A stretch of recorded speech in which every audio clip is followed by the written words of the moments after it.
Millionaire CEO followed his employee to fire her but was paralyzed when he saw two little girls in the humble house. Before we dive into the story, drop a comment below and tell us where you're watching from. Enjoy the story. The shrill alarm pierced the darkness of the small bedroom, echoing off the bare walls. Jessica Hayworth opened her eyes with effort, her body heavy with exhaustion before the day had even begun. Through the window, the first hints of dawn barely illuminated the tiny apartment she shared with her 6-year-old twin daughters. Another day, she whispered to herself, careful not to wake Zoe and Harper, who were curled up together under a thin blanket on the mattress beside her. The sight of them sleeping peacefully, unaware of the crisis looming over their heads, made her heart ache and strengthen simultaneously. Jessica shivered as she placed her bare feet on the cold floor. The heating had been inconsistent lately, another bill she couldn't afford to pay in full. She pulled on a worn sweater and made her way to the kitchen, her movements automatic after years of the same morning routine. Opening the nearly empty cupboard, she confirmed what she already knew: a half loaf of bread, some peanut butter, and a few servings of pasta remained. The refrigerator was equally barren: a small carton of milk, some apples, and leftover beans. She'd been stretching every dollar for weeks now, but there was no stretching what wasn't there. We'll figure something out, she promised herself as she started brewing the last of the coffee. The rich aroma filled the small space, momentarily masking the scent of mildew from the bathroom's persistent leak. As the coffee brewed, Jessica leaned against the counter and closed her eyes. 2 years had passed since Connor's sudden death. A car accident that had taken him instantly, leaving her alone with 2 4-year-old girls and a mountain of medical debts. No life insurance, no savings, just memories and his old guitar collecting dust in the corner. Mommy? Zoe's sleepy voice broke through her thoughts. The little girl stood in the doorway, rubbing her eyes, her blonde hair a tangled mess around her face. Good morning, sweetheart. Jessica smiled, pushing aside her worries. Did you sleep well? Zoe nodded and padded across the room to wrap her arms around Jessica's legs. I'm hungry. Breakfast is coming right up. Let's see if your sister's awake, okay? Harper appeared moments later, clutching her tattered stuffed rabbit. Unlike her more outgoing twin, Harper was quieter, more observant. Her eyes, Connor's eyes, seemed to see right through Jessica's brave facade. Can we have pancakes, Mommy? Harper asked hopefully. Jessica's heart sank. No eggs, no milk, no pancakes. Not today, sweetheart, but we have peanut butter toast. And maybe we can do pancakes this weekend. A promise she had no idea how to keep. The girls settled at the small table while Jessica prepared toast, cutting each piece into triangles the way they liked. As they ate, she sipped her coffee, mentally calculating how many more days they could survive on what they had. The rent was 3 months overdue. Her last job as a receptionist at a dental office had ended when the practice closed down. The temporary position she'd found since then barely covered food and utilities. The eviction notice could come any day now. Where would they go? Her parents had passed years ago, and Connor's father had disowned him long before the twins were born. Friends had helped where they could, but everyone had their own struggles, their own families to feed. A sharp knock on the door jolted Jessica from her thoughts. Stay here, girls, she said, setting down her mug with trembling hands. The man at the door wore a crisp suit that seemed out of place in their rundown apartment building. His expression was impassive as he held out a large manila envelope. Jessica Hayworth? Yes, that's me, she answered, her throat suddenly dry. This is your eviction notice. You have 30 days to vacate the premises. The words hit her like physical blows. 30 days. The paper in her hands might as well have weighed 1,000 pounds. Is there any way to arrange a payment? Plan? She asked, hating the desperation in her voice. That would be between you and the property owner, ma'am. Sterling Properties has been quite clear about their position on delinquent accounts. Sterling Properties. The name made Jessica's stomach churn. Connor had mentioned that name before, always with bitterness. His father's company. Thank you, she managed to say, closing the door before her legs gave out.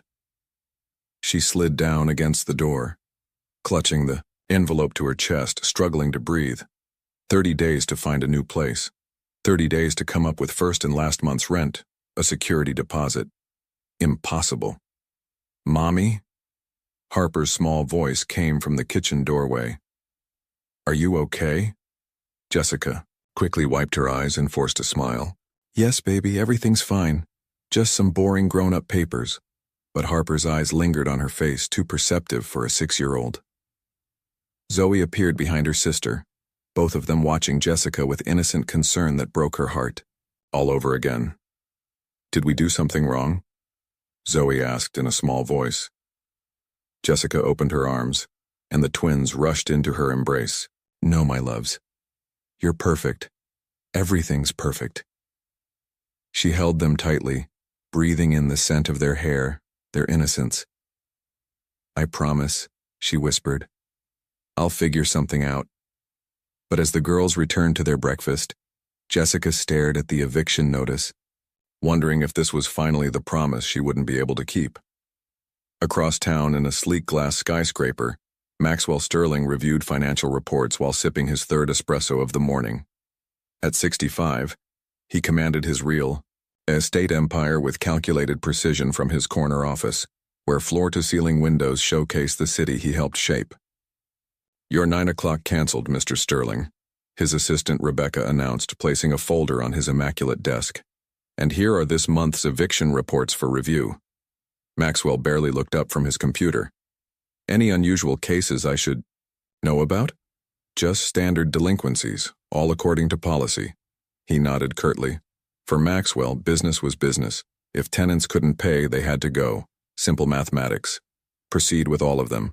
We need to maintain standards. Rebecca hesitated. There's one property in Westbrook Heights. The tenant has twins.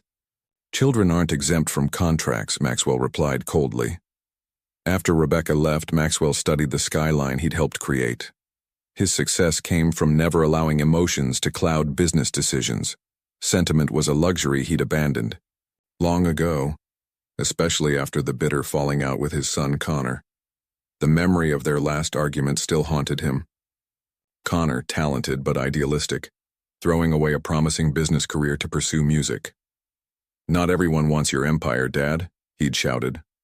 Maxwell had cut him off financially, certain his son would return when reality hit. He never did. The buzzing intercom interrupted his thoughts. Mr. Sterling, there's something about one of the eviction cases you should see. Rebecca's voice sounded urgent. What now? The tenant in Westbrook Heights. Her name is Jessica Hayworth, but there's another name associated with the account. Connor Sterling. Maxwell's heart stopped. Connor? His son had been dead for 2 years. They hadn't spoken for 3 years before that.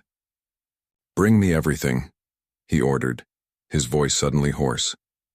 When Rebecca returned with the file, Maxwell stared at the photo of a young woman with 2 small girls. His coffee grew cold as he realized what this meant.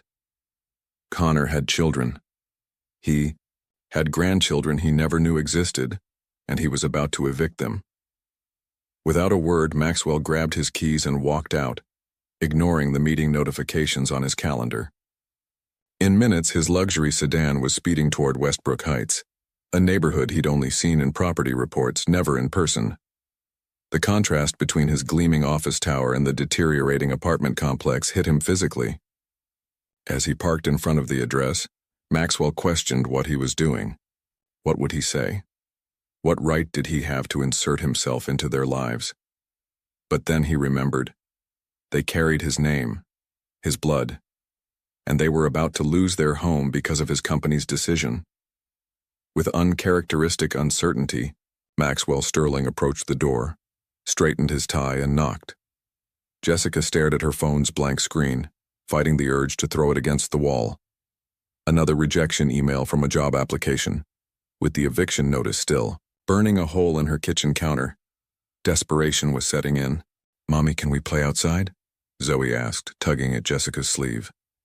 Not right now, sweetie. Mommy needs to. A firm knock interrupted her. Jessica froze. The landlord again? A creditor? She wasn't ready for another confrontation. Stay here, she told the twins, smoothing her hair and taking a deep breath. When she opened the door, Jessica found herself face to face with a tall, imposing man in an expensive suit.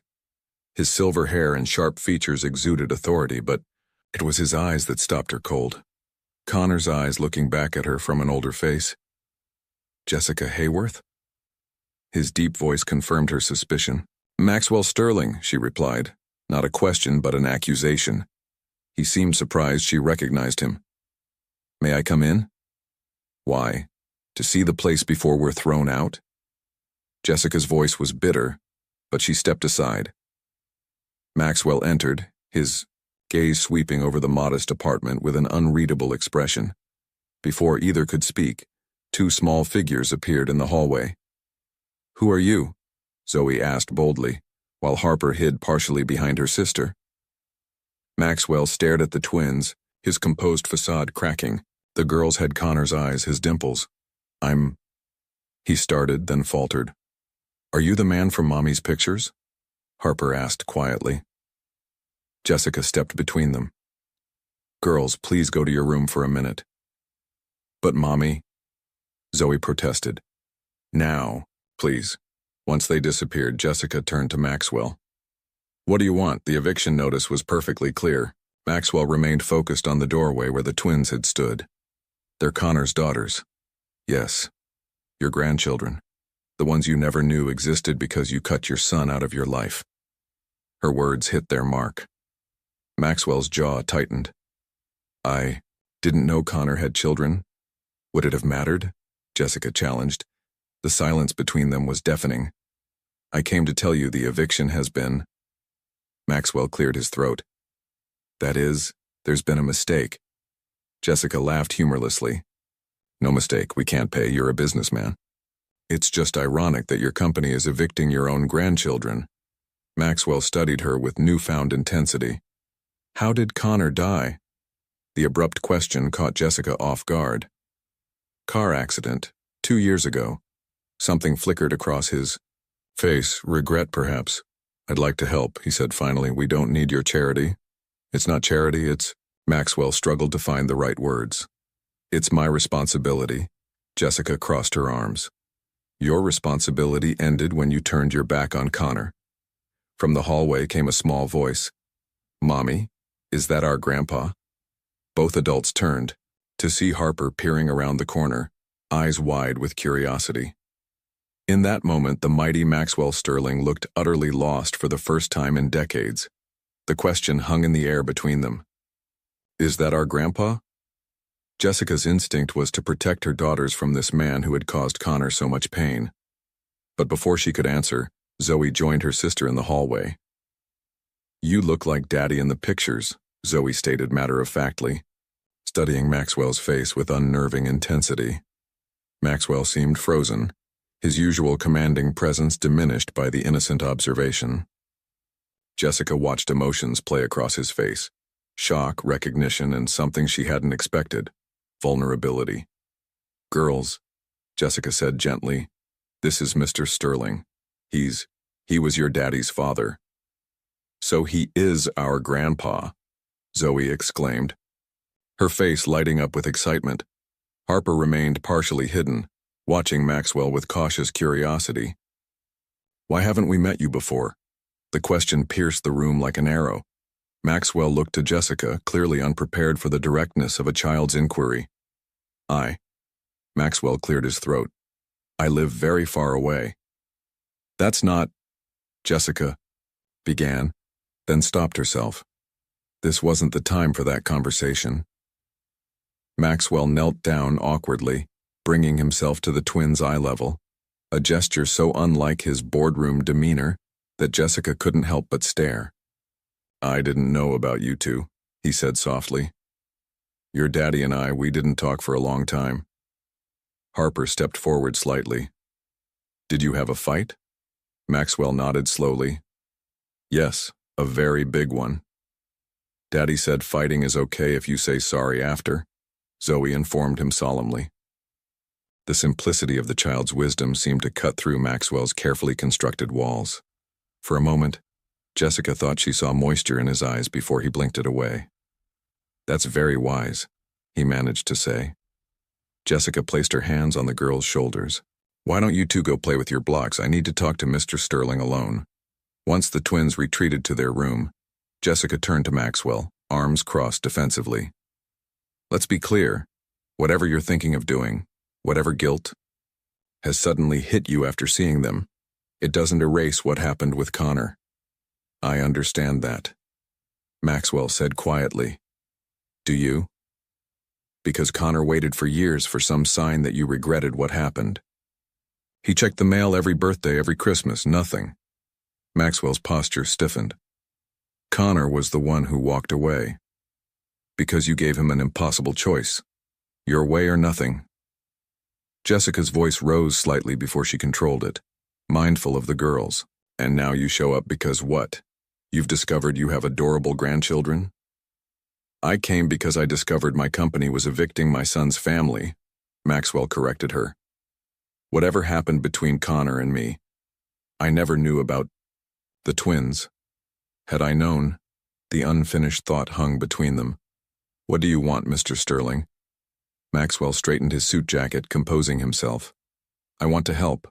I can offer you a position at Sterling Properties. Administrative work. Jessica's surprise must have shown on her face. Not charity, he added quickly. Real work with fair compensation. Before Jessica could respond, Harper peeked around the corner again, her eyes meeting Maxwell's. Are you going to visit us again? She asked quietly. In that moment, Jessica saw something change in Maxwell Sterling's expression, the first genuine emotion she'd seen from him. Yes, he answered, if your mother allows it. Night had fallen by the time Jessica tucked the twins into bed. She kissed their foreheads, answered their endless questions about their newly discovered grandfather with careful half-truths, and promised tomorrow would be better.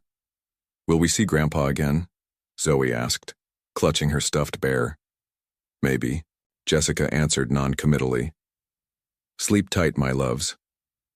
After closing their door, she collapsed onto the worn sofa, Maxwell's business card in her hand. The job offer replayed in her mind, along with his parting words. Think about it.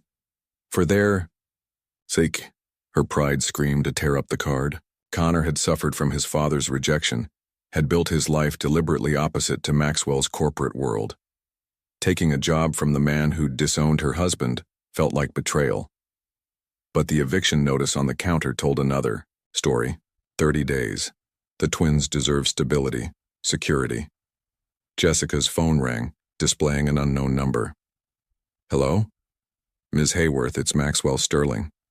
Jessica sat up straight. How did you get my number? I have resources. His tone was unapologetic. Have you considered my offer? It's been 6 hours, she replied tersely. In my experience, decisive people know their answer immediately. Jessica pinched the bridge of her nose. Your experience doesn't include single mothers facing eviction. Silence stretched between them before Maxwell spoke again. His voice softened slightly. Fair point. When can I expect your answer? I have questions first. This job, is it real or created for me? Will I report directly to you? What happens when the twins need me for school emergencies? The position is legitimate. You'd report to Daniel Forrester, our administrative manager. As for emergencies, Sterling Properties has family-friendly policies. Convenient, Jessica said dryly. Business evolves, even mine. Maxwell paused. I'd like to know more about them. The girls. Jessica tensed. Why? Because they're Connor's daughters. No, Jessica stood, pacing her small living room. You don't get to suddenly care about Connor's legacy now. Where were you when he needed a father? When he graduated? When he got married? When the twins were born? I made mistakes, Maxwell admitted, his voice uncharacteristically raw. Mistakes? Jessica laughed bitterly. You broke him. Do you know he kept your business card? For years, just in case you ever wanted to reconcile. The line went so quiet Jessica thought he'd hung up. I didn't know, Maxwell finally said. There's a lot you didn't know. Like how he worked 3 jobs to support us when the twins came. How he turned down a music opportunity because it meant leaving us for 6 months. That's what a father does. Jessica could hear Maxwell's measured breathing. The job offer stands, he said finally. But I understand if you decline. Jessica closed her eyes, weighing pride against practicality. The twins' faces floated in her mind, innocent, trusting her to protect them. I'll take the job, she said quietly. But understand, I'm doing it for them, not you, and it doesn't mean you get automatic access to their lives. I understand. Do you? Because I need to be clear. You hurt them, directly or indirectly, and you'll never see them again. The threat hung in the air, but Maxwell didn't challenge it. When can you start, he asked instead. Monday, and I'll need childcare assistance. Done. I'll have Rebecca arrange everything. After hanging up, Jessica stared at the phone, wondering if she'd just made a deal with the devil or found salvation for her family. In either case, there was no turning back now. The morning fog shrouded the cemetery in an ethereal haze as Maxwell Sterling stood before his son's grave. He'd avoided this place since the funeral 2 years ago, a somber affair where he'd stood at the back, separate from the grieving widow he hadn't known existed. Now, with flowers clutched awkwardly in his hand, Maxwell finally confronted the marble headstone bearing his son's name, Connor James Sterling, 1990-2023, beloved husband and father. The word struck Maxwell anew. Connor had been a father, something Maxwell had technically been but never truly embodied. I met your daughters yesterday. Maxwell spoke quietly to the grave. You should have told me. Only silence answered him. Birds sang distantly, oblivious to the weight of human grief. They have your eyes, he continued. The older one, Zoe, I think. She has your boldness. Harper's quieter, watches everything.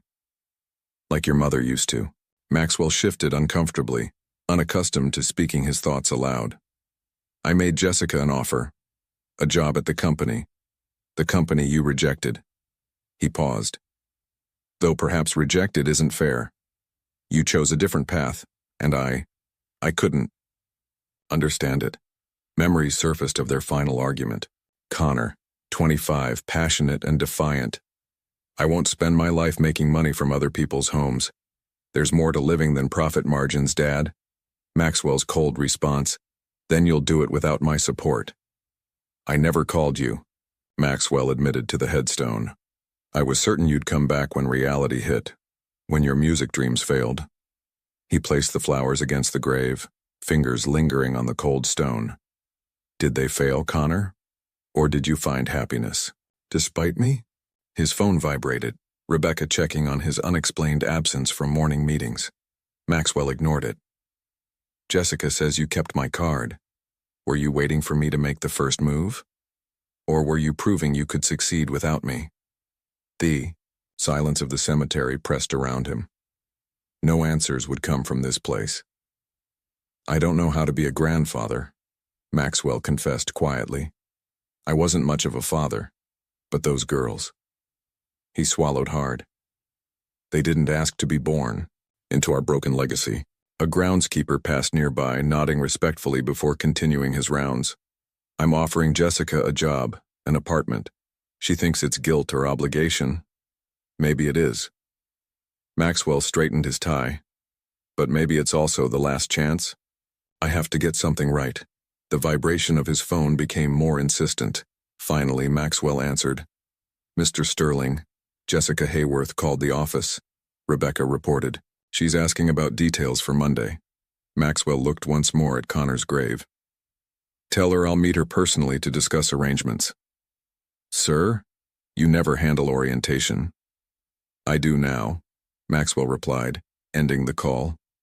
As he walked back to his car, Maxwell felt something shift within him. Not healing, not yet, but perhaps the first acknowledgement that healing might be possible. Too late for his son, but perhaps not for his granddaughters. Too late to be the father Connor needed, but perhaps in time to become the grandfather Zoe and Harper deserved. Monday morning arrived with a mixture of nerves and determination for Jessica. She'd spent Sunday preparing, selecting her most professional outfit, a navy blouse and black pants, slightly worn but presentable, arranging emergency childcare with her neighbor Mrs. Peterson, and reviewing basic office skills on YouTube tutorials. "Do you have to go, Mommy?" Harper asked as Jessica braided her hair. "Yes, sweetheart. Mommy has a new job that will help us keep our home." "With Grandpa?" Zoe interjected, already dressed and bouncing on her toes. Jessica hesitated. "At his company, yes." "Will we see him today?" Harper's question was quieter, more tentative. "I don't know," Jessica answered honestly, "but I'll be home for dinner and you can tell me all about your day with Mrs. Peterson." After dropping the twins off next door, Jessica caught the bus downtown. The Sterling Properties building towered over the business district, 40 floors, of gleaming glass and steel. Her stomach tightened as she approached the entrance. The receptionist looked up with practiced politeness. "May I help you?" "Jessica Hayworth. I'm starting today in administration." Recognition flickered across the woman's face. "Yes, Ms. Hayworth. Mr. Sterling is expecting you, 15th floor." Mr. Sterling personally? Jessica had assumed she'd be processed by HR. The elevator ride felt interminable. When the doors opened, Rebecca, Maxwell's assistant whom she'd spoken with by phone, greeted her. "This way, please. Mr. Sterling wanted to introduce you to your department personally." Jessica followed her through an open office layout where employees glanced up curiously. Maxwell waited at a corner office, speaking to a man with glasses and a friendly face. "Ms. Hayworth." Maxwell nodded formally. "This is Daniel Forrester, administrative manager. You'll report directly to him." Daniel offered his hand with a warm smile. "Welcome aboard, Jessica. Rebecca briefed me on your situation." Jessica tensed. "My situation?" "Single mother, new to corporate environment," Daniel clarified. "Nothing more." Maxwell cleared his throat. "Daniel will handle your orientation. If you need anything, Rebecca can reach me." "I'm sure I'll manage," Jessica replied coolly. As Maxwell turned to leave, she added, "Mr. Sterling, thank you for the opportunity. I won't waste it." Something shifted in his expression, not quite a smile but a softening. "I know you won't." Once Maxwell departed, Daniel led Jessica to a modest workstation. "Let's get you settled. Nothing too challenging today. Just systems training and paperwork." By lunchtime, Jessica's head swam with passwords, protocols, and procedures. The corporate world was foreign territory after years of reception and service jobs. "How are you holding up?" Daniel asked, noticing her overwhelmed expression. "It's a lot," Jessica admitted. "Everyone feels that way their first day. You're doing fine." As Jessica unwrapped her simple sandwich in the break room, she noticed other employees watching her curiously. "You arrived with Maxwell Sterling himself," a woman explained, sitting nearby. "That never happens." "I'm nothing special," Jessica demurred. "If the boss personally escorted you, you're something," the woman countered. "I'm Alicia, by the way." Jessica hesitated, then decided simple honesty was best. "He knew my late husband." "Ah," Alicia nodded, accepting the explanation without pressing. "By day's end?" Jessica's feet ached and her mind raced with new information. As she gathered her things, Daniel approached. "You did well today. See you tomorrow?" Jessica nodded, relieved. "I'll be here." Outside, she was surprised to find Maxwell, waiting beside a black sedan. "I thought you might appreciate a ride home. First day can be exhausting." Jessica wanted to refuse, but practicality won out. "Thank you." As they drove, Maxwell asked, "How was it?" "Different. Challenging." Jessica watched the city pass by. "But I'll learn." Maxwell nodded, his eyes on the road. "Daniel says you're quick to catch on." "He's kind." They fell into silence until Maxwell spoke again. "The twins. Are they?" "Well," Jessica studied his profile, searching for insincerity but finding none. "They're curious about you," she admitted. They've never had a grandfather before. Something in Maxwell's posture changed, a barely perceptible straightening. I've never been one before, he replied quietly. It wasn't an apology nor a promise. But as they approached Jessica's apartment building, she recognized it for what it was. A beginning. The next few weeks blurred together for Jessica. Each morning began with the military precision of getting two 6-year-olds fed, dressed, and delivered to Mrs. Peterson before catching the 7:15 bus downtown. The Sterling Properties building, once intimidating, gradually became familiar territory. Daniel proved to be the patient mentor Jessica needed, guiding her through the labyrinth of corporate procedures without condescension. "You're catching on faster than most," he remarked one afternoon as Jessica successfully processed a complex batch of property records. "Necessity is a powerful motivator," she replied with a small smile. Her co-workers, initially curious about her connection to Maxwell Sterling, eventually accepted her as part of the team. Only Alicia occasionally probed for details during lunch breaks. "So did you meet him through your husband?" she asked one day. Jessica carefully constructed her answer. "My husband knew him years ago. We reconnected recently." That much was true, if incomplete. Maxwell himself maintained a professional distance at the office. Their interactions were limited to occasional nods in the hallway or brief exchanges about her progress. Yet every evening, his black sedan appeared outside the building for her commute home. These rides were initially filled with awkward silence, but gradually evolved into practical discussions: her job performance, the twins' needs, bus schedules. Maxwell never mentioned Connor directly, but his presence haunted every conversation. "Harper asked about you yesterday," Jessica volunteered one evening as they approached her apartment. Maxwell's hands tightened imperceptibly on the steering wheel. "What did she ask?" "If you liked music like her daddy did." The car slowed slightly. "What did you tell her?" "That I didn't know." Jessica glanced at his profile. "Do you like music?" Maxwell was quiet for a moment. "Connor got that from his mother. I've always been indifferent." "He would play for the girls before they were even born," Jessica said, surprising herself by sharing the memory. "Said they danced in my belly when he played guitar." Maxwell cleared his throat. "They seem to be adjusting well to your new schedule?" The subject change was obvious, but Jessica allowed it. "Mostly. There was a meltdown yesterday when I missed bedtime stories. Mrs. Peterson is kind, but she's not me." "Perhaps a more suitable arrangement could be made," Maxwell suggested. "A nanny with proper qualifications." "We're managing," Jessica said firmly. "I don't need your charity beyond the job." Maxwell frowned slightly. "It isn't charity to ensure your children, my grandchildren, receive proper care." "They're receiving proper care." Jessica's tone hardened. "I've been doing this alone since Connor died. Since before, really." The implication hung between them. Connor had been alone because of Maxwell. As they pulled up to her building, Maxwell said, "There's another matter we should discuss. Your lease." Jessica tensed. "We have 3 weeks before eviction." "I've been reviewing your housing situation," Maxwell continued, his business-like tone returning. "This building isn't appropriate. The security is inadequate, the maintenance substandard." "It's what we can afford," Jessica replied defensively. "I have a property in Ridgewood Heights. 2-bedroom apartment, secure building, good school district. It's currently vacant." Jessica stared at him. "Ridgewood Heights? I couldn't possibly afford." "The rent would be proportionate to your salary," Maxwell interrupted. "A business arrangement, not charity." "Why are you doing this?" Jessica asked directly. For once, Maxwell seemed caught off guard. He looked away before answering. "Because they deserve better, and so do you." Before Jessica could respond, Maxwell continued, "Think about it. There's no rush to decide."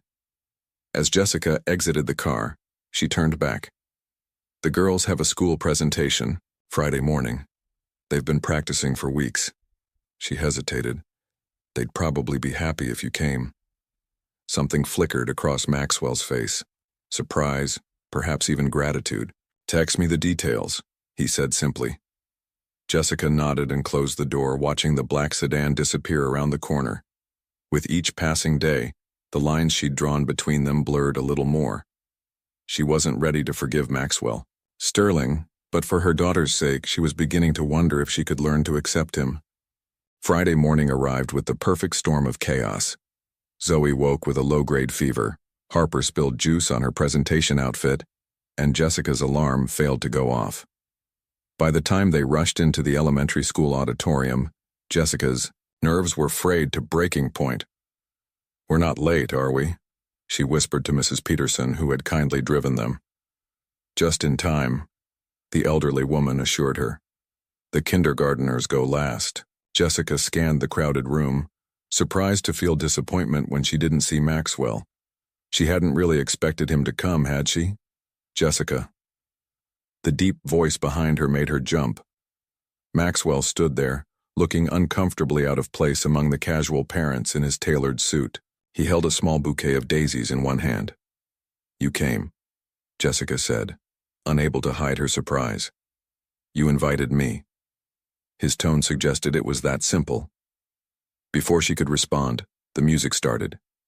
They took seats near the back, Maxwell sitting, stiffly as if the plastic chair might contaminate his expensive suit. The kindergarten class filed onto the small stage, the children squinting under the lights as they searched for familiar faces. Harper spotted them first, nudging Zoe, whose flushed face brightened momentarily. "The one on the left is sick," Jessica murmured. "Zoe." She insisted on coming anyway. Maxwell's gaze focused intently on the twins. "They're stubborn. Like Connor." It was the first time he'd mentioned his son voluntarily, and Jessica felt the weight of the moment. The children performed their song about seasons, Zoe visibly wilting by the end. As the audience applauded, Jessica was already on her feet. "I need to take her home. She shouldn't be at school today." Maxwell stood immediately. "My car is closer than the bus." For once, Jessica didn't argue. 20 minutes later, they were at Jessica's apartment. Zoe curled up on the sofa with a children's show playing quietly. Maxwell stood awkwardly in the small living room while Jessica took Harper to change clothes. "Will you stay with us, Grandpa?" Harper asked, looking up at Maxwell with Connor's eyes. Maxwell glanced at Jessica, silently asking permission. "Mr. Sterling has work," Jessica began. "Actually," Maxwell interrupted, checking his watch, "I cleared my morning schedule." Jessica raised an eyebrow but didn't object. While she settled Zoe with medicine and juice, Maxwell sat tentatively beside Harper, who had pulled out a coloring book. "Do you like to color, Grandpa?" Harper asked, offering him a crayon. "I haven't colored in a very long time," he admitted. "You stay in the lines better than Mommy," Harper observed seriously, as Maxwell carefully colored a dinosaur. From the kitchen doorway, Jessica watched the unlikely scene unfold. The mighty Maxwell Sterling, terror of the real estate world, coloring with painstaking precision while her daughter chattered away. There was something almost vulnerable in his concentration. When her phone rang, Jessica stepped into the kitchen to answer it. Daniel's voice sounded concerned. "Jessica, is everything okay?" Mr. Sterling canceled all his meetings without explanation. "Zoe's sick. He drove us home from the school presentation." A pause. "I see. Should I reschedule his afternoon appointments too?" Jessica glanced into the living room where Maxwell was now reading a story to both twins, Zoe having migrated to the couch beside him. "Let me ask him," she said, but as she approached, the scene before her made her hesitate. Harper was demonstrating how to make different voices for characters. Zoe, despite her fever, was giggling at Maxwell's awkward attempts, and Maxwell, his usual stern expression, had softened into something Jessica had never seen before. "I'll have him call you back," Jessica told Daniel, ending the call. Some barriers, she was beginning to realize, were perhaps meant to come down, after all. Jessica stood in the empty apartment, sunlight streaming through spotless windows. The space was modest by any normal standard. 2 bedrooms, a combined living and dining area, a kitchen with actual counter space. But compared to their current home, it felt palatial. "This is really within my budget?" she asked, running her hand along the smooth kitchen counter. Maxwell nodded, standing near the entrance with his hands clasped behind his back. The rent will be proportionate to your salary. I've had the paperwork prepared. He gestured to a folder on the counter. Jessica flipped through the documents, searching for the catch, the fine print that would reveal this as another power play. Instead, she found a straightforward lease at a rate she could manage, even with her new salary. Why? She asked, looking up at him. Maxwell's expression remained neutral. Because living conditions affect performance, it's a business decision. Is that really all it is? For a moment, something flickered in his eyes, discomfort at being challenged, perhaps. The twins deserve better than that apartment building. Jessica closed the folder. And if I were to miss a payment, would you evict us as efficiently as your company tried to before? Maxwell met her gaze directly. You won't miss payments. It wasn't an answer, but the confidence in his voice, not in his company's policies, but in her, caught Jessica off guard. Before she could respond, her phone chimed with a text from Mrs. Peterson. Girls asking when you'll be home. Zoe feeling better? I should go, Jessica said, tucking the folder into her bag. I'll review this tonight. Take your time, Maxwell replied, though they both knew she had already decided. The following weekend brought moving day, a modest affair with few possessions to transport. Daniel had organized a company van and recruited 2 maintenance workers to help. Maxwell himself appeared mid-morning, observing rather than participating. Grandpa. Zoe spotted him first, running across the parking lot. Harper followed more cautiously behind. Maxwell stiffened momentarily before kneeling to their level. Hello, girls. Are you excited about your new home? Will our room have pink walls? Zoe asked hopefully. The walls are white, Maxwell answered. But perhaps we can add color with artwork and curtains, Jessica interrupted, approaching with a box in her arms. Mr. Sterling isn't responsible for decorating. Actually, Maxwell cleared his throat. I took the liberty of having some basic furnishings delivered. The girls' room has beds. He hesitated. And there may be some decorative items. Jessica raised an eyebrow. Decorative items? Nothing excessive, he assured her quickly. When they arrived at the new apartment, Jessica discovered Maxwell's definition of basic furnishings included complete bedroom sets for the twins, a sofa, dining table, kitchen essentials, and a desk for her work. In the twins' room, butterfly decals adorned one wall while stars and moons covered another. Maxwell, Jessica began, unsure whether to be grateful or irritated. It's not charity, he said before she could continue. Consider it an advance on future performance bonuses. The twins' squeals of delight as they discovered their new space made argument impossible. Harper ran her hand over the soft purple comforter on her bed, while Zoe bounced experimentally on hers. Our own beds, Harper marveled. No more sharing. Jessica felt a lump in her throat.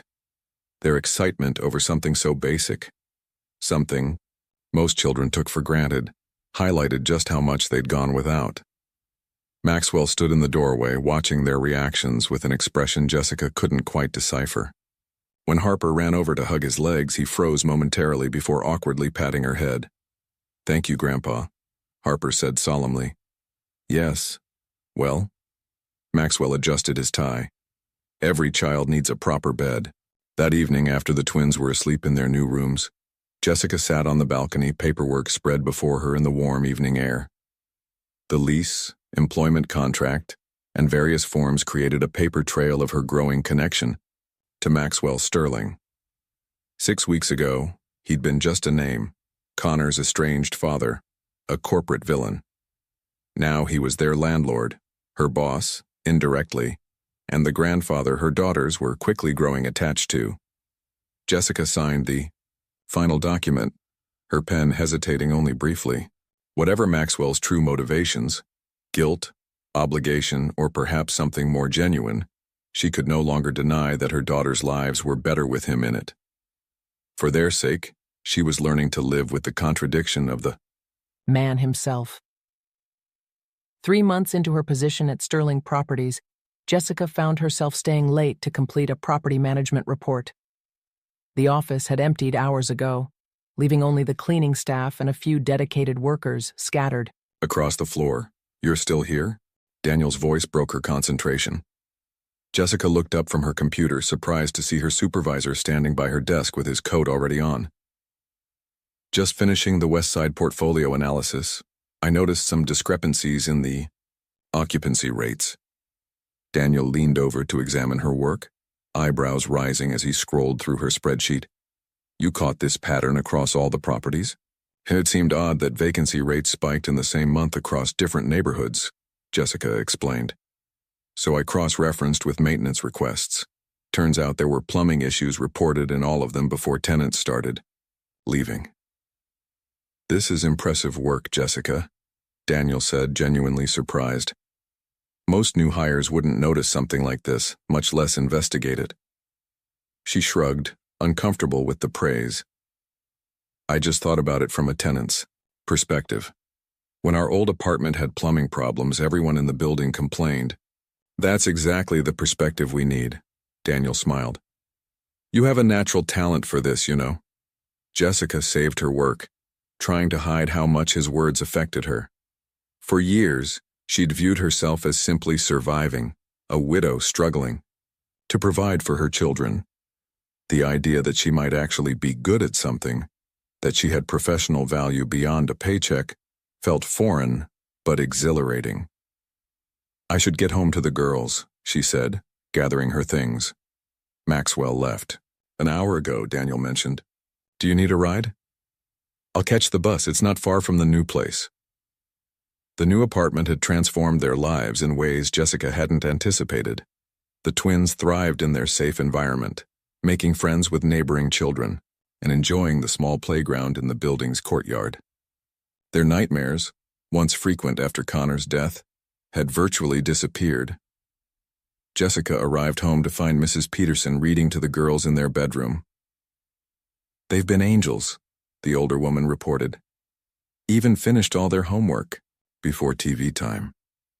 After Mrs. Peterson left, Jessica tucked the twins into their beds, still a novelty having separate ones, and listened to their excited chatter about their day. Tommy from 4B showed us how to make paper airplanes, Zoe announced. And I made mine fly all the way across the playground, Harper added. That's wonderful, Jessica smiled, kissing their foreheads. Sweet dreams, my loves. Later, as she prepared for bed herself, Jessica's phone chimed with a text message from an unknown number. Daniel mentioned your analysis of the West Side properties. Would you present your findings at tomorrow's management meeting? MS, Jessica stared at the message. Maxwell had never texted her directly before, and presenting at a management meeting was well above her current position. After a moment's hesitation, she replied simply, yes. The next morning, Jessica arrived early to prepare, nerves building as executives began filing into the conference room. Maxwell entered last, nodding briefly in her direction before taking his seat at the head of the table. Before we begin, regular business, he announced. Jessica Hayworth has identified a pattern affecting multiple properties that warrants our attention. All eyes turned to her, and for a brief moment Jessica felt paralyzed. Then she remembered the countless times she'd faced worse challenges, giving birth to twins, losing Connor, facing eviction. This was just a meeting. She began speaking, her voice growing more confident as she presented her findings.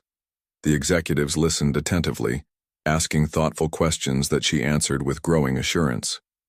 When she finished, Maxwell nodded almost imperceptibly. Thank you, Ms. Hayworth. Daniel, coordinate with maintenance to address these issues immediately. It wasn't effusive praise, but from Maxwell Sterling, it might as well have been a standing ovation. As the meeting adjourned, Jessica gathered her materials, surprised when Maxwell approached her directly. Good work, he said simply. You have an instinct for this business. Coming from him, the words carried unexpected weight. Jessica realized that for the first time since Connor's death, she wasn't just surviving, she was beginning to thrive. Mommy, can Grandpa come to our birthday party? Zoe's question caught Jessica off guard as she braided her daughter's hair on Saturday morning. "Birthday party? Your birthday isn't for 2 more months," Jessica replied, buying time. Harper looked up from her drawing at the kitchen table. "But we need to plan it now. Ms. Wilson says proper parties need planning." Jessica smiled at her daughter's serious expression. Ms. Wilson, their first-grade teacher, was big on planning and preparation. "Well, we'll have to see. Grandpa's very busy with work," Jessica hedged. "But he's the boss," Zoe reasoned. "Can't he tell people he has important grandpa business?" Jessica chuckled despite herself. The twins had become increasingly attached to Maxwell over the past months. What had begun as occasional encounters had evolved into semi-regular weekend visits. Maxwell had even attended a school function last month, sitting uncomfortably among the other parents but visibly proud when Harper received a reading award. Her phone buzzed with a text message. "Would Saturday lunch be convenient? There's a matter I'd like to discuss." MS, even his text messages were formal. Jessica texted back, "The girls are free. Noon?" The response came quickly. "I'll pick you up at 12. When Jessica told the twins, they erupted in excitement, rushing to choose their outfits while debating what restaurants might have the best desserts. Precisely at noon, Maxwell's car pulled up outside their building. The twins raced down to meet him, with Jessica following behind. "Good afternoon," Maxwell greeted them, opening the car doors. He was dressed more casually than usual, a button-down shirt without a tie and dark slacks instead of a full suit. "Where are we going, Grandpa?" Harper asked as they settled in. "I thought we might try Harrison's. They have a garden area," Maxwell replied, glancing at Jessica for approval. She nodded, surprised by his consideration. Harrison's was upscale but family-friendly, a perfect middle ground between Maxwell's usual haunts and the cheerful chain restaurants the girls preferred. At the restaurant, they were seated in a pleasant courtyard beneath flowering trellises. While the twins exclaimed over the menu's illustrations, Maxwell cleared his throat. "There's something I wanted to discuss," he began, directing his words to Jessica, but including the girls with his gaze. Jessica tensed slightly. "What is it?" "I've purchased a lake house about an hour outside the city," Maxwell stated. "Nothing extravagant, but it has a dock and a small beach area. I thought perhaps you and the girls might like to spend a weekend there. The summer heat in the city can be oppressive." Jessica blinked in surprise. This wasn't about work or financial arrangements. This was purely personal. A social invitation, a step beyond their careful détente. "A beach?" Zoe's eyes widened. "With swimming?" "A shallow area, yes," Maxwell nodded. "And there are kayaks." Harper looked thoughtful. "Can we stay overnight, like camping?" "There are proper beds," Maxwell assured her. 3 bedrooms, actually. Jessica studied him carefully. "When did you buy this lake house?" Maxwell met her gaze directly. 2 weeks ago. The implication was clear. He had purchased it with them in mind. Jessica felt the familiar resistance rising within her. This man had hurt Connor deeply, had been absent when they needed family most. Yet as she watched him patiently answer the twins' excited questions, showing them photos of the property on his phone, Jessica saw something she couldn't ignore. Maxwell was trying, genuinely trying, to build a relationship with his grandchildren. And perhaps by extension with her. "We'd need to check our calendar," Jessica said finally. "The girls have swimming lessons on Saturdays." Maxwell nodded, understanding her unspoken message. Not a rejection, but not immediate acceptance either. "Of course. The invitation stands whenever you're available." As lunch progressed, Jessica found herself watching Maxwell interact with the twins. His initial stiffness had evolved into something more natural over time. He still wasn't demonstrative, no spontaneous hugs or effusive praise, but there was genuine interest when he listened to their stories. Real concern when Harper mentioned a playground bully. "Maybe next weekend," Jessica found herself saying, as they finished dessert. "If the offer still stands." The smile that briefly crossed Maxwell's face contained something she'd never seen before. Hope. "It does," he replied simply. The lake house stood on a gentle slope overlooking clear blue waters, its weathered cedar exterior blending harmoniously with the surrounding pines. It was smaller than Jessica had expected, not the ostentatious mansion she'd imagined Maxwell would choose, but a comfortable retreat with a wide porch and large windows to capture the view. "It's beautiful," Zoe exclaimed, bouncing in her car seat as Maxwell pulled into the gravel driveway. The twins burst from the car the moment it stopped, racing toward the wooden dock that extended into the lake. Jessica called after them, "Stay, where I can see you." "They'll be fine," Maxwell said, retrieving bags from the trunk. "The property is fenced and the water is shallow near the shore." Jessica nodded, though her maternal instinct remained on high alert. "This place isn't what I expected." "What did you expect?" Maxwell asked, handing her a tote bag. "Something showier. More Maxwell Sterling." He almost smiled. "Connor used to say I had no appreciation for understated quality."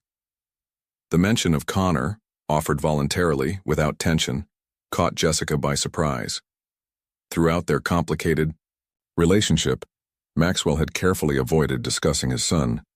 Inside, the house was comfortably furnished with overstuffed couches and rustic wooden tables.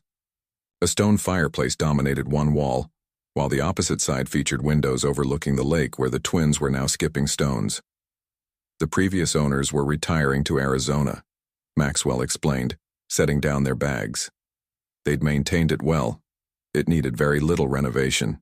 Jessica wandered to the windows watching her daughters.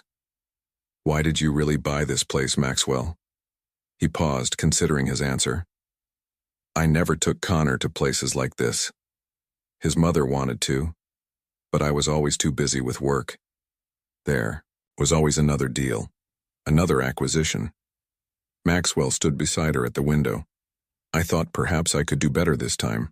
The honesty in his voice settled something in Jessica's chest, a question she'd been holding since he first appeared at their door months ago. The weekend unfolded with surprising ease. Maxwell had prepared for their visit meticulously. Child-sized, life vests hung in the boathouse. The refrigerator was stocked with family-friendly foods, and a collection of board games filled a cabinet in the living room. By Saturday evening, after a day of swimming and exploring, the twins were exhausted. Jessica tucked them into their beds in the cheerful room Maxwell had apparently designated as theirs, complete with nautical-themed bedspreads. "Best day ever," Zoe mumbled sleepily. "Grandpa showed me a turtle," Harper added, already half asleep.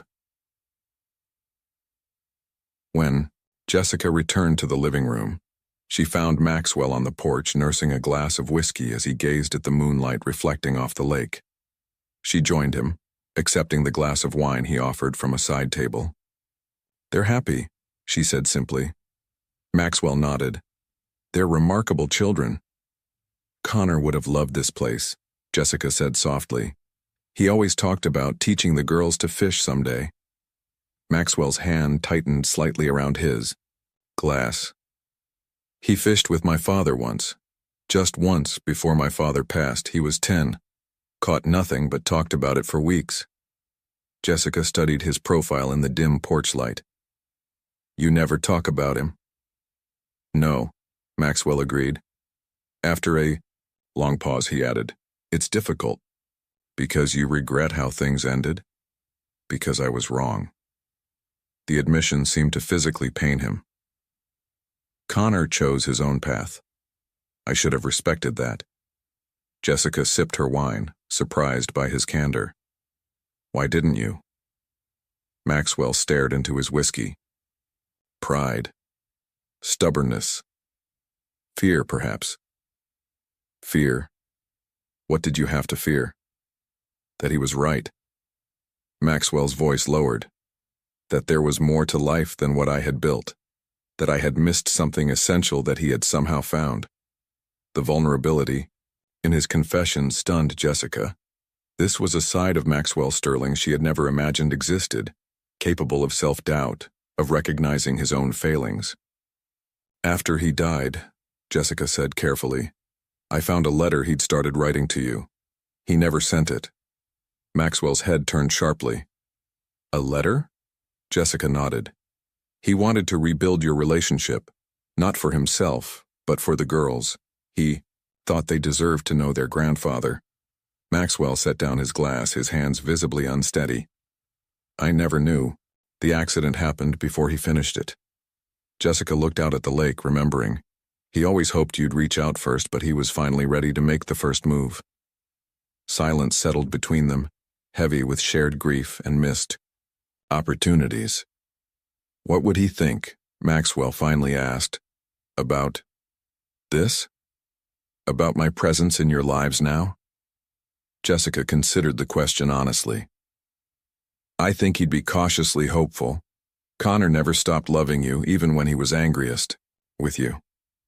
Maxwell absorbed this, his usual composed facade cracking just enough to reveal genuine emotion. Thank you for allowing me into their lives, Jessica. I know it hasn't been easy for you. It hasn't, she agreed. But seeing how they light up around you, Connor would have wanted that. As night deepened around the lake house, something shifted between them. Not forgiveness exactly, but understanding. The shared love of a man they had both lost differently, and the shared love of the two little girls sleeping inside who carried his legacy. Hold the handlebars steady, Harper. Maxwell called, jogging alongside the wobbling bicycle. His usually immaculate appearance was transformed. Sleeves rolled up, a light sheen of sweat on his forehead, and uncharacteristic excitement in his voice. Jessica watched from the apartment, complex's courtyard bench, still processing the scene before her. Maxwell Sterling, feared real estate mogul, teaching her daughter to ride a bike on a Sunday afternoon. It wasn't just the activity that surprised her, but the two brand new bicycles. He'd arrived with an hour earlier. Look, Mommy, I'm doing it, Harper called triumphantly as she pedaled a few feet unassisted before Maxwell caught her. You're a natural, he encouraged, his hand hovering near her back. Zoe bounced impatiently nearby. My turn next, Grandpa. These bikes must have been expensive, Jessica said when Maxwell approached during a water break. He shrugged. Every child should have a bicycle. It was becoming his refrain. Every child should have proper beds. Every child should have winter boots. Every child should have art supplies. Each statement a subtle acknowledgement of what his own son might have lacked. Not materially, but in attention and support. You don't need to buy their affection, Jessica said gently. Maxwell looked startled. I'm not trying to. I know, she interrupted, but you already have it. Just being here means everything to them. He considered this, watching. Zoe practiced balancing. I missed so much with Connor, he said quietly. First steps, first words, all delegated to nannies while I built my empire. You're here now, Jessica said simply. Their relationship had evolved significantly since the lake house weekend 2 months ago. Maxwell now regularly spent Sunday afternoons with them, and the twins had visited his office several times after school. To Jessica's surprise, even her co-workers had adapted to seeing Maxwell Sterling with 2 small girls trailing behind him through the corporate corridors.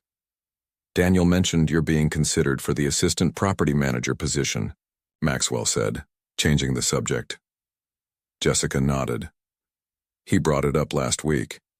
It would mean more responsibility, better pay. You've earned it. Your performance evaluations are exemplary. It's not because of. Jessica hesitated. Our connection? Maxwell raised an eyebrow. Quite the contrary. I specifically instructed Daniel to treat you as any other employee. Your advancement is based solely on merit. Before Jessica could respond, Zoe called out, Grandpa, watch me. Maxwell immediately returned to his granddaughter, leaving Jessica to reflect on how much had changed. 6 months ago, she'd been facing eviction, struggling to feed her children. Now she had stable housing, a promising career, and, most surprisingly, family support. That evening, after Maxwell had left and the twins were asleep with visions of bicycle adventures dancing in their heads, Jessica found herself looking through old photos of Connor. His smile, so similar to Harper's, beamed back at her from their wedding day. You should see your dad, she whispered to the photograph. He's trying so hard. Her phone chimed with a text from Maxwell. The girls did well today. Harper has natural. Balance. Zoe has determination. Thank you for the afternoon. The formality of his messages had softened over time, but still carried his distinct personality. Jessica replied, They're already planning next Sunday's adventure. You've created monsters. His response came quickly. I look forward to it. Jessica set down her phone, a realization washing over her. Somewhere between reluctant acceptance and cautious cooperation, she had begun to genuinely appreciate Maxwell's presence in their lives. Not just for what he provided materially, but for who he was becoming. A grandfather who showed up, who tried, who cared. Connor would never witness this transformation, but his daughters would benefit from it. And perhaps that was its own form of healing, not erasing the past, but building something new from its foundations. A year to the day after the eviction notice changed their lives, Jessica stood in the kitchen of their apartment, putting final touches on a birthday cake. The twins would be turning 7 tomorrow, and their excitement had been building for weeks. Do you think Grandpa will like our party? Harper asked, carefully arranging plastic forks on the table. I'm sure he will, Jessica assured her, though. She still found it amusing to imagine Maxwell Sterling surrounded by squealing second graders. Maxwell had become a fixture in their lives, consistent, reliable, and increasingly comfortable in his role as grandfather. The transformation from corporate tyrant to family man wasn't complete. He still maintained his business persona at work, but the walls between those worlds had thinned considerably. The doorbell rang, and Zoe raced to answer it. Grandpa's here. Maxwell entered carrying a large wrapped box and a smaller package. Happy early birthday, he said as the twins circled him excitedly. What did you bring us? Zoe asked, eyeing the presents. You'll have to wait until tomorrow to find out, Maxwell replied, setting them aside. Jessica noticed something different about him today, a nervous energy beneath his usual composure. Everything okay? She asked quietly while the girls returned to their decorating. Yes, just. He cleared his throat. I wanted to speak with you before tomorrow's festivities. They stepped onto the small balcony, leaving the door ajar to hear the twins. What's on your mind? Jessica asked. Maxwell gazed across the city skyline. I've been thinking about Connor a great deal lately. Birthdays were significant to him. He loved celebrations, Jessica agreed, remembering Connor's enthusiasm for even the smallest occasions. I have something for the girls. Maxwell's voice grew quiet. I'm not certain if it's appropriate. Jessica had never seen him seek approval this way. What is it? Connor's guitar. I found it among some things in storage. I had it restored. Jessica felt her breath catch. That's what's in the big box? Maxwell nodded. I thought perhaps they might want to learn. Connor would have taught them. The thoughtfulness of the gesture, connecting the twins to their father's passion, moved Jessica deeply. They'll treasure it, Maxwell. Truly. He seemed relieved. There's something else. He handed her the smaller package. This is for you. Curious, Jessica unwrapped it to find a framed photograph she'd never seen before. Connor as a teenager, playing guitar on what looked like the lake house dock, his face young and carefree. I didn't know you had this, she whispered. It was taken the last summer we spent together as a family before. Maxwell didn't finish the sentence. He didn't need to. Before the arguments, before the estrangement. Thank you, Jessica said simply, touched by the gift and what it represented. Maxwell nodded, then added, I've established trust funds for the girls' education. Nothing extravagant, but enough to ensure they have options when the time comes. Year ago, Jessica would have refused such assistance. Now she understood it for what it was, not control or obligation, but love. Connor would be grateful, she said, and so am I. From inside came shrieks of laughter as the twins chased each other around the living room. The sound drew a small smile from Maxwell, a genuine expression that had become less rare over the months. I never imagined this, he admitted quietly. A second chance at family. Jessica touched his arm lightly. Sometimes life's greatest gifts come from our deepest wounds. As they rejoined the twins inside, Jessica watched Maxwell kneel down to help Harper with a particularly challenging balloon. In that moment, she realized they had all come full circle, from strangers bound by loss to a family connected by love. The man who had once been merely Connor's estranged father, then an unwelcome intruder, had become something unexpected, a pillar of support, a trusted friend, a beloved grandfather. Some journeys begin with an ending. Theirs had started with an eviction notice and a confrontation, but where it led, to healing, to connection, to belonging, was something none of them could have foreseen that desperate morning a year ago. And as Maxwell helped Zoe hang streamers from the ceiling, his expensive suit forgotten in favor of family chaos, Jessica knew that Connor would be smiling down on them all,